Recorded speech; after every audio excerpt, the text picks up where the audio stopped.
It's 10 o'clock. I'll call this meeting to order, and I'll look for the adoption agenda with the add-on of H1, which is cannabis consumption bylaw. Make that motion to add. Councillor Byers. Okay, all those in favor? Those opposed?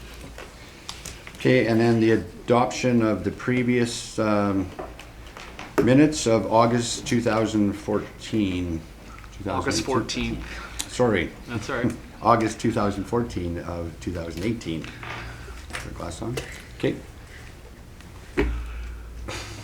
Councillor Bevins. I was gonna say Troy, but Councillor Bevins. Okay, all those in favor? Those opposed? That's the bad part, you know me by first name. Okay, we're moving on. F1, Administration Council Travel Hospitality Expenses. Who will be bringing that forward? Yeah, thank you. I don't think we have a lot to add. This was an item that was discussed recently by council at their strategic planning session, and just to make some clarifications on those expenses that would be ineligible for councillors to claim. Bridget, if you have anything to add to that? No, I actually have nothing other than what was submitted in the report to add. Okay, does anyone have any questions or concerns? Councillor Bevins. Through the chair to Bridget, this is the same expense form we had before, right? Nothing's changed on that. That is correct, Councillor Bevan. Okay, Councillor Wilkinson. Through the chair, you've got ineligible travel expenses there, and you've got travel. I hope that that's including the cost of your suitcase and stuff, extra luggage. If you were taking someone else with you, that you'd be responsible for that. That would Like it just says travel there, I wonder if you have to get more specific. Yeah, the implication of that is any travel costs associated with your. All right. Yeah. Okay, if there's any more, there is no more concerns on this, So then I think it's... this would just then come forward at a council meeting for confirmation. Okay. Great, thank you. Okay, thank you. That was easy. Okay, engineering planning, F2, cannabis-related business development permits, proceeding priorities. And who's, okay. Thank you, Mr. Chairman, members of council.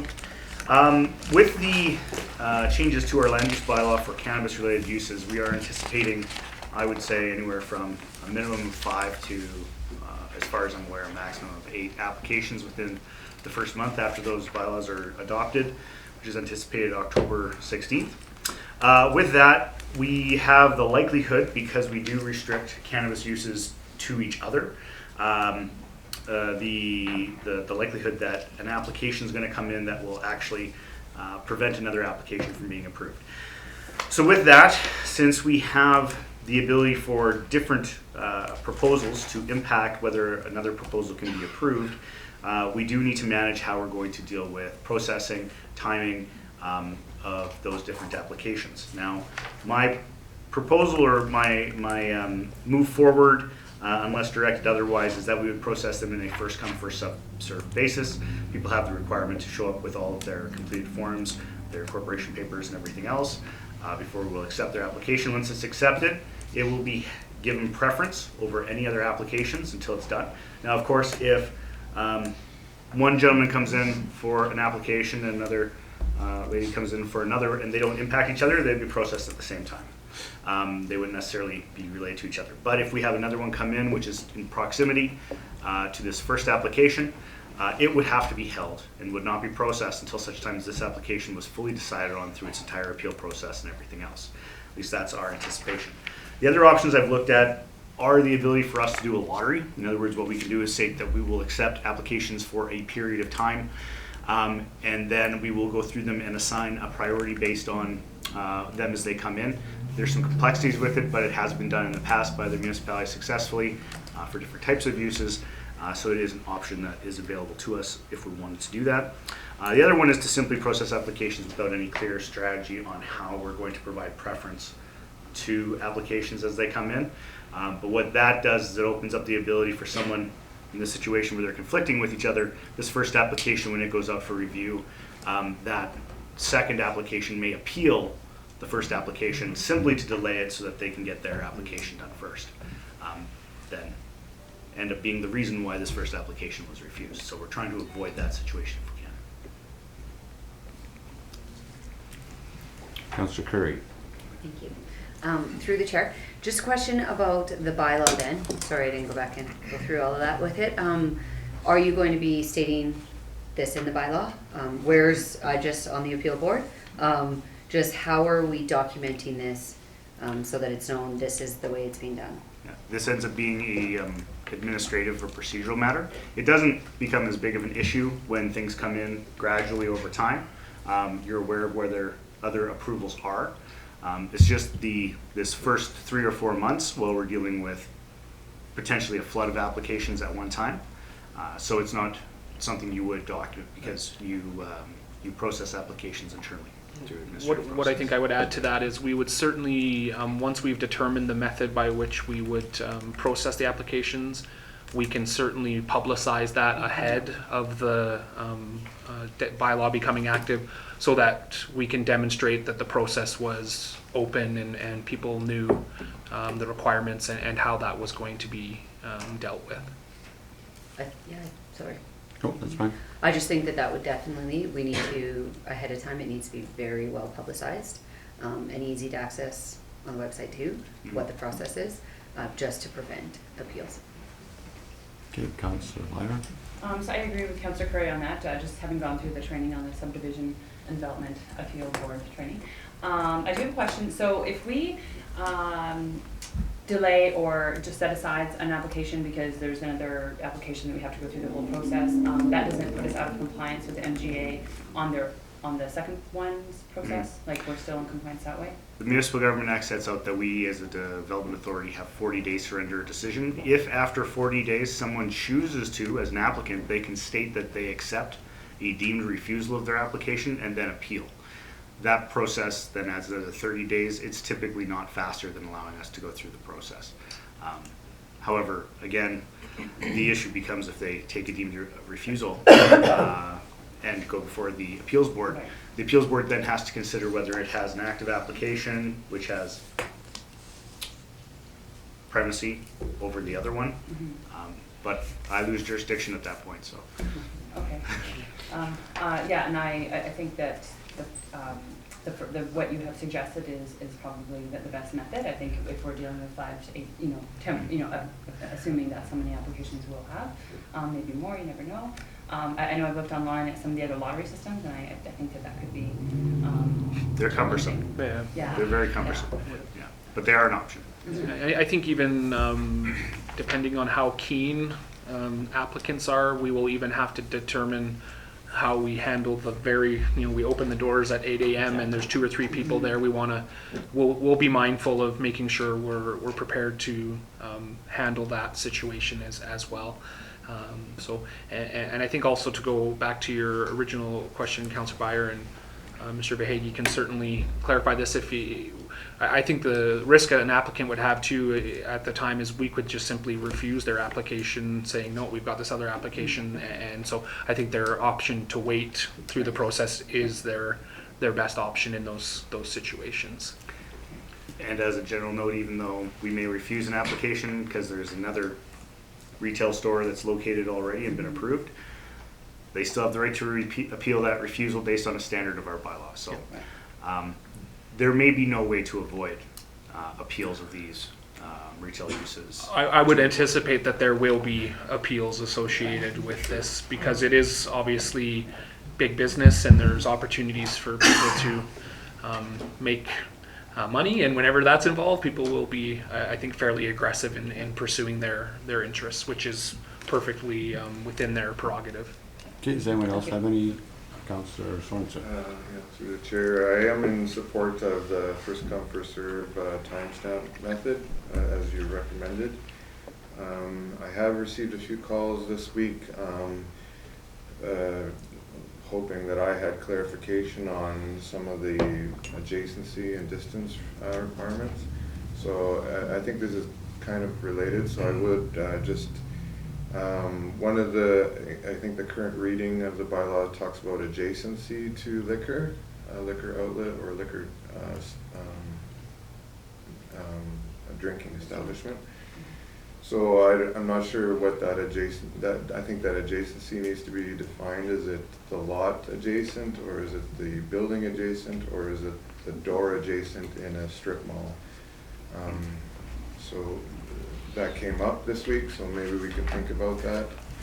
It is our intention, administration will be preparing a report for the committee meeting preceding October 16th to bring forward some additional pieces, including some visuals on those restrictive zones that we can show council, so that as we move forward to concluding passing the bylaw, that you will have information to be able to see what various setbacks look like and how restrictive or non-restrictive council wants to be in this process.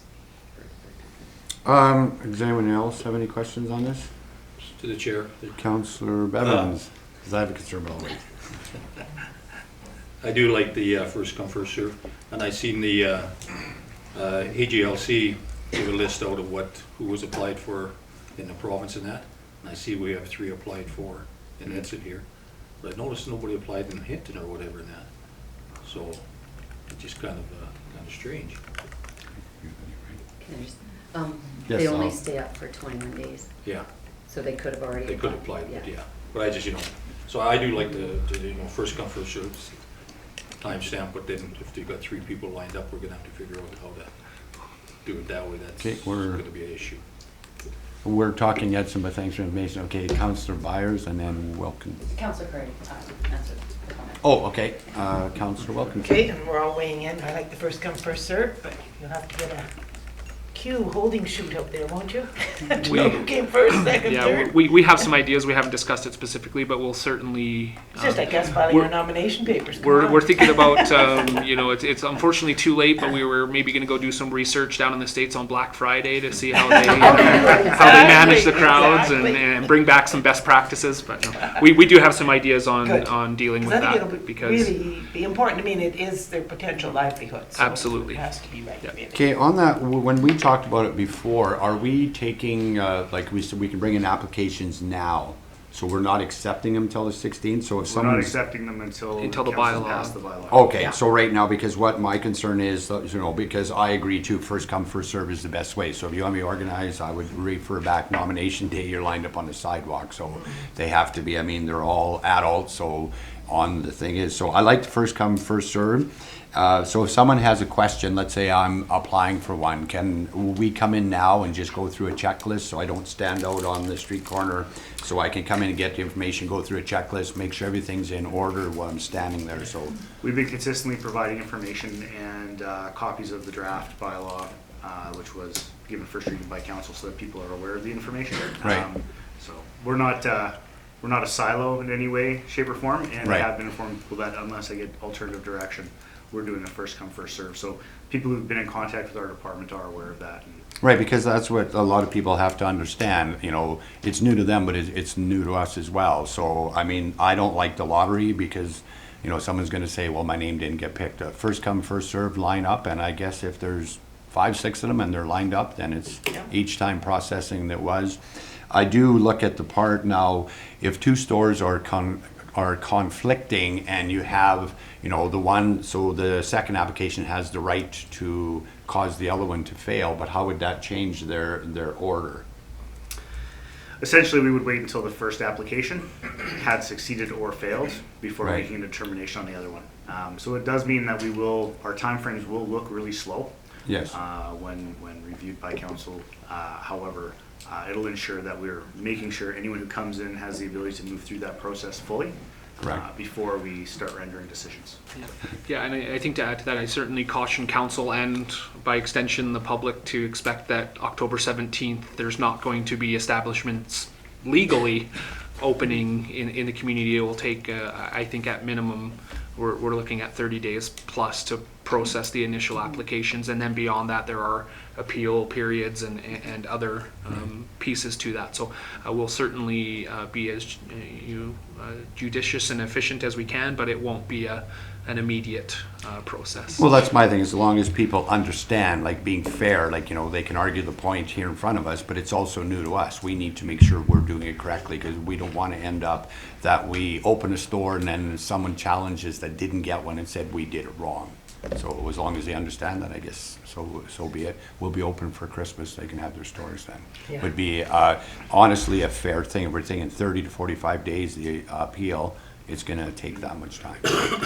Typically, it'll take us about 7 days internally to deal with different application requirements for paperwork.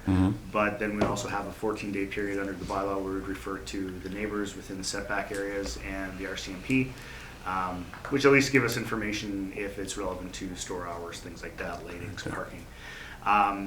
Then usually a decision to be rendered within that 3-week kind of mark, but then there is that appeal period. So we're talking 30 to 42 days in some cases.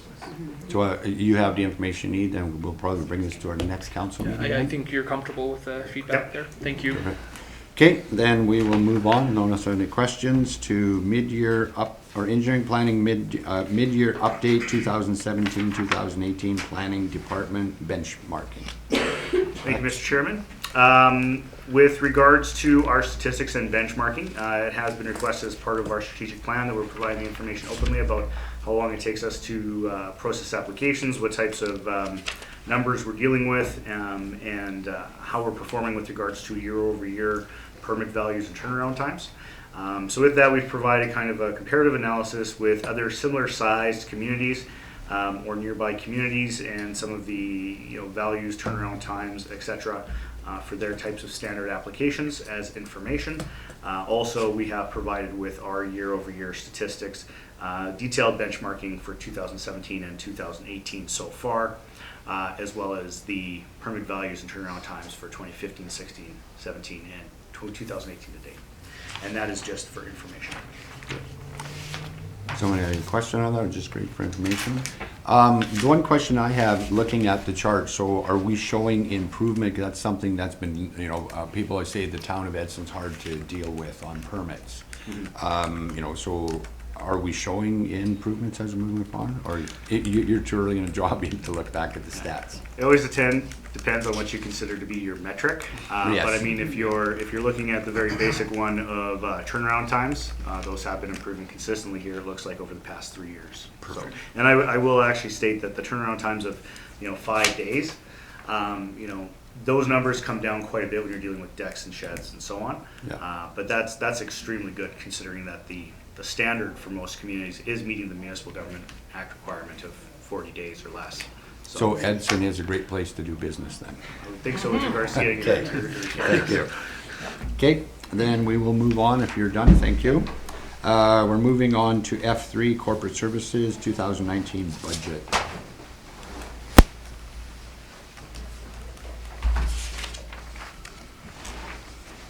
Hi. I know we touched on this a few days ago, and I thought I'd just bring some of the reasoning behind why coming up with a different style of budget processing.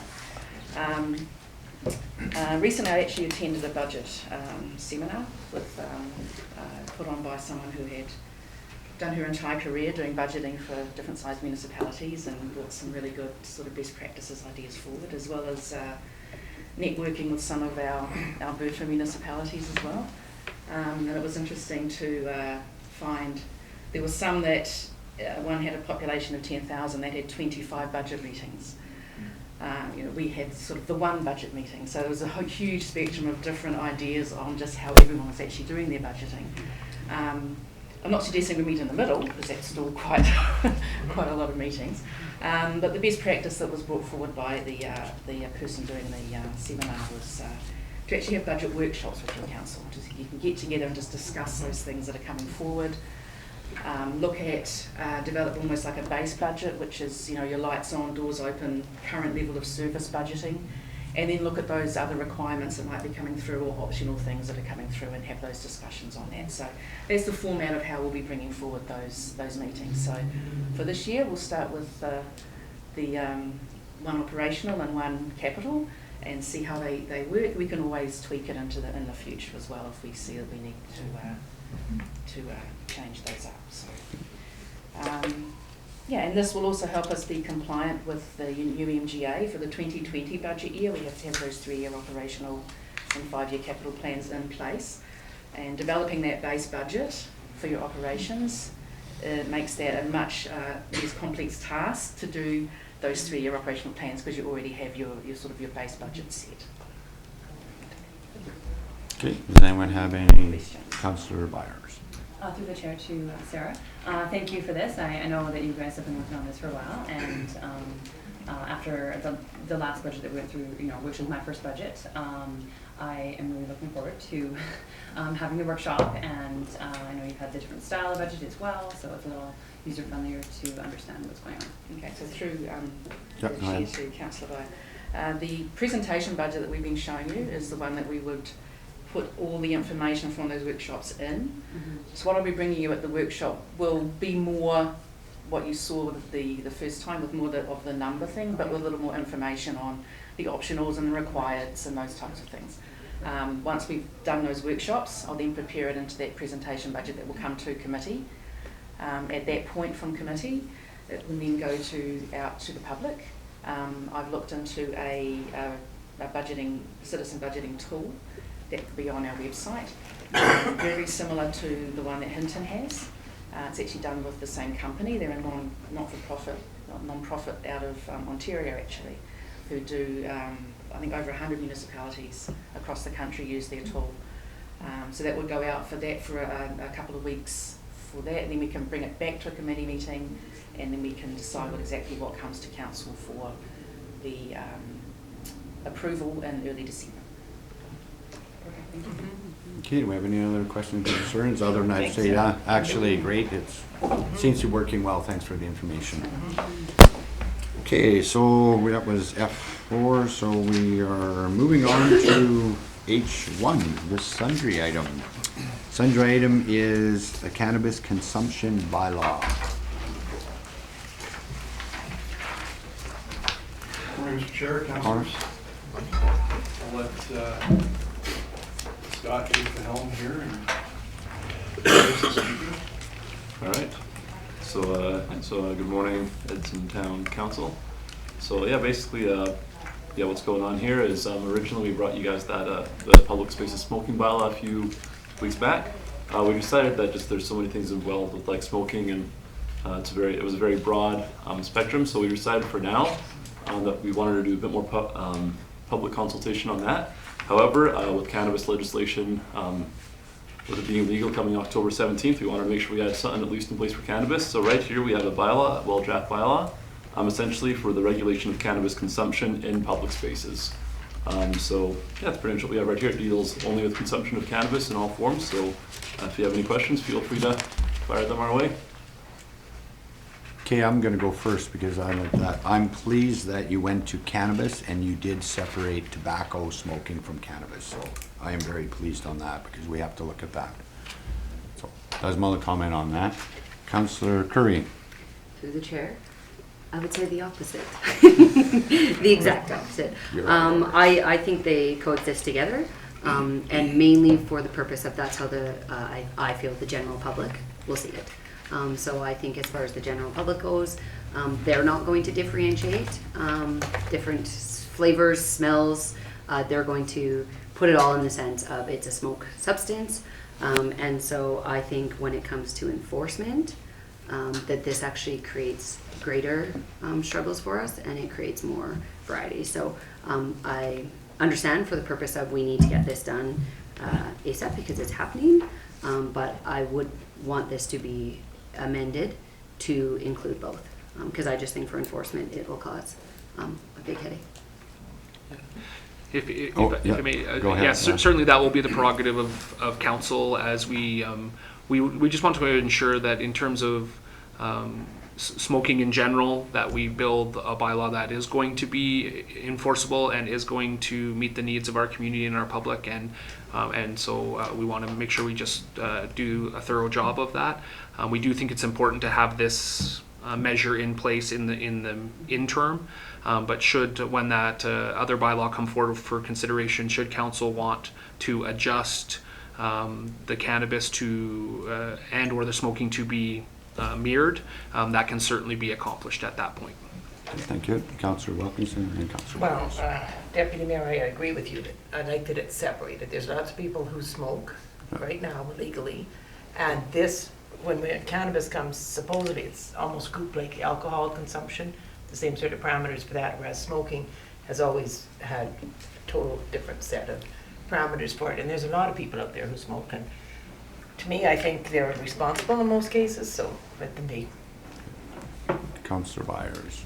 Through the chair to administration, thanks for bringing this forward. I'm glad that we are going to do a full ban on it, and that we'll still have time to deliberate the public smoking bylaw in the future. So it's a tobacco smoking bylaw. Councillor Swanson. Through the chair, can you maybe take me through the steps if a bylaw officer found someone in a park and he suspects that person is smoking cannabis? How can he confirm that that is cannabis, or what can he confiscate the material, or how does he prove that?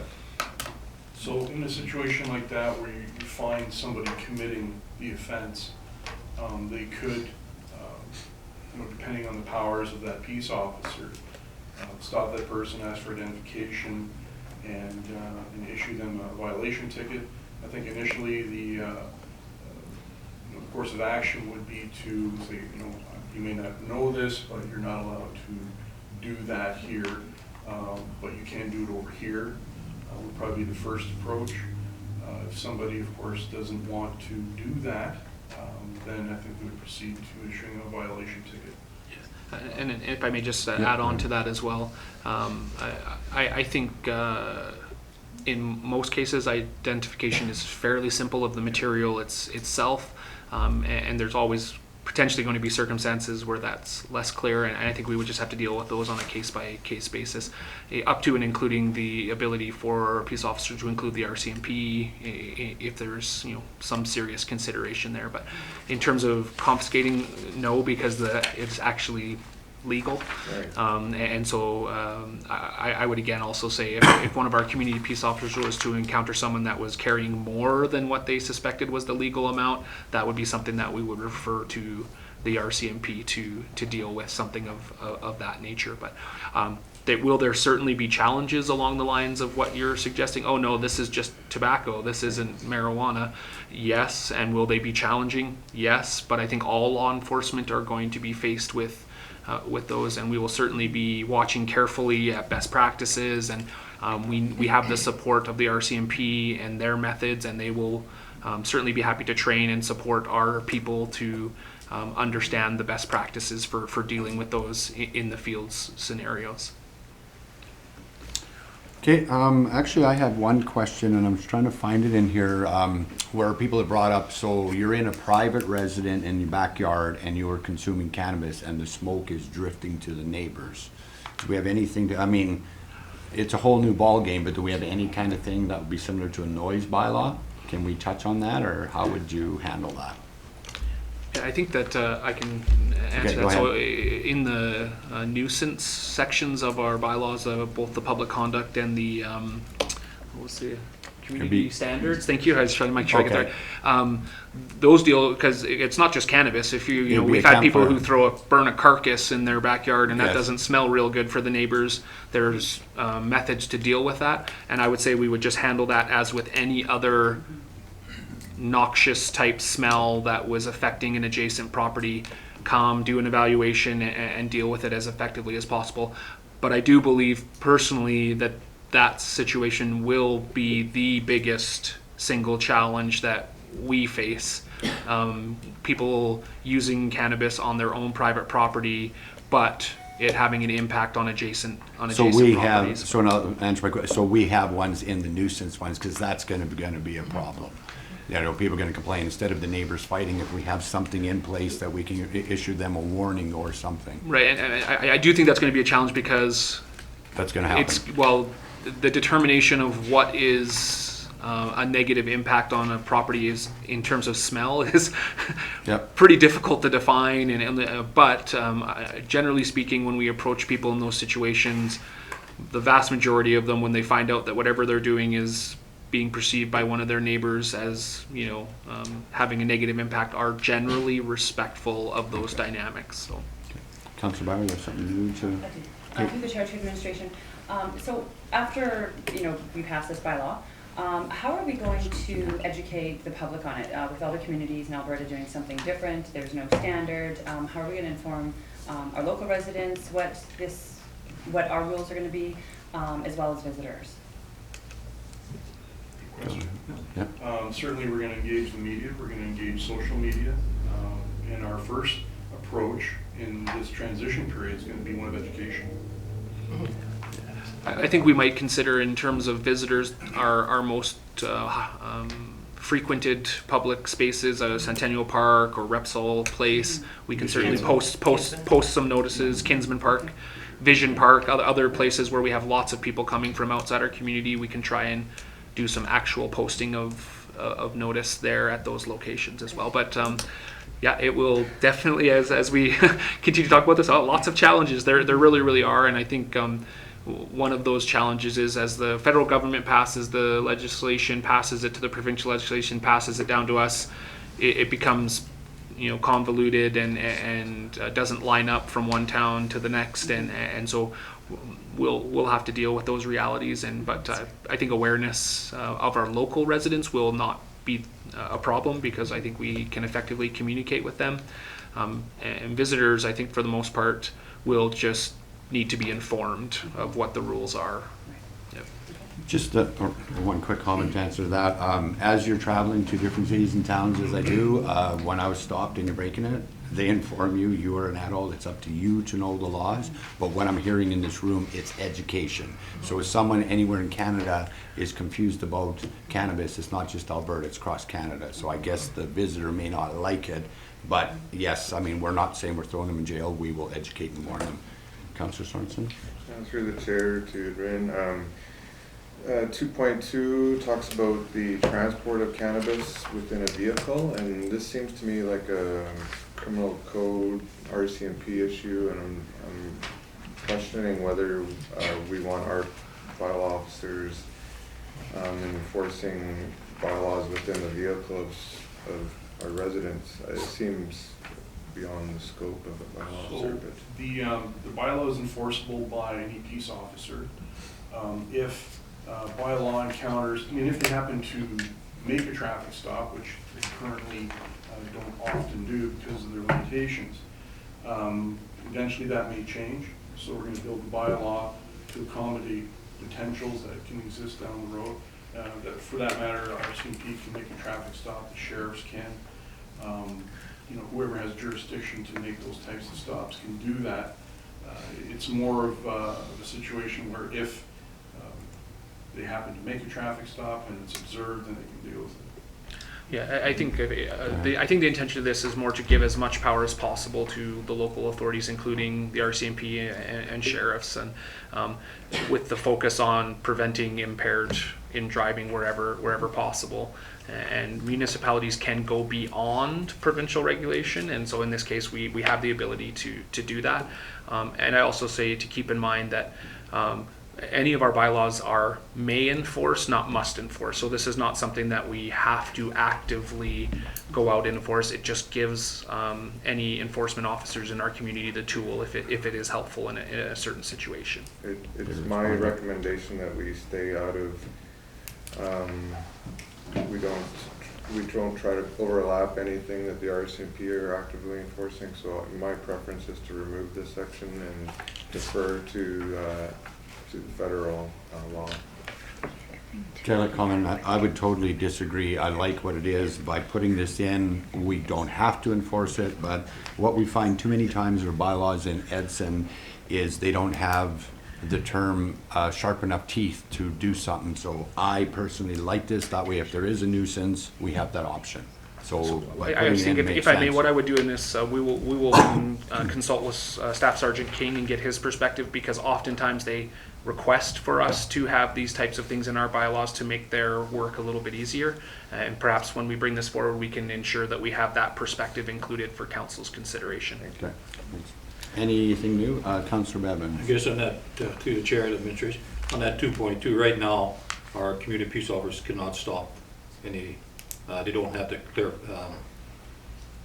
the CPO twos, they don't have CPO ones, so they cannot stop any vehicle to check so whether or not they're That's transporting it right now, unless we change the clarification on them. If they go to CPO ones, then they can do it right now. But so right now, they'd have to call the RCMP if they suspect somebody is transporting some, then the RCMP will handle it after there and do it that way. So I'd like to leave this in here, and I do agree, you know, we talked with Staff Sergeant Peter King, and, you know, we go from that thing. Like this is a start for us right now. It's gonna be a growing headache for, not only for us, for everybody else, but it's a start, and we're gonna be dealing with this years down the road. Anyway. I don't, at the risk of seeming glib, my biggest struggle is whether I buy stocks in cannabis or in Lay's here to try and capitalize on this. But. Okay, is there any other concerns other? I think just for the new point of clarification, what I'm hearing is that we're looking at, I guess, editing the bylaw so that option B is the preferred option, where council reviews and accepts cannabis consumption bylaw banning all forms of consuming, smoking, and/or ingesting cannabis on municipal property. That's the form you would like to see the bylaw come back to council. Okay, well then I would totally disagree, because I like option, because I never want to, oh, wait a minute, consuming or smoking only cannabis? Okay, then carry on. That's the one we want to deal with, smoking of cannabis, same as alcohol, so. Then we shall edit the document and bring it back for your review. Perfect. Okay, then we are moving on to, there was only one Thank signed you, right gentlemen. So now we're moving on to questions from media or public regarding today's committee of the whole meeting.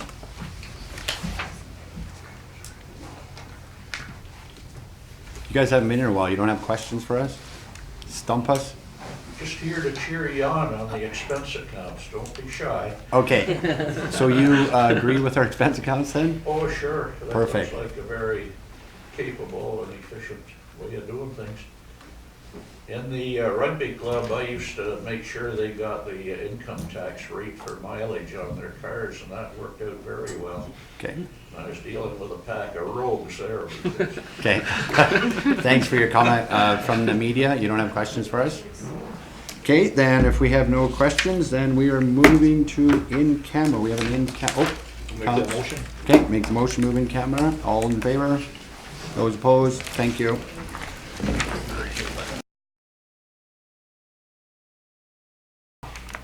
I don't, yeah. Okay. Our first meeting with them is next Tuesday. So we're back on speed? Okay, motion for adjournment. Councillor Breyer, all in favor? Opposed? Carried. Thanks.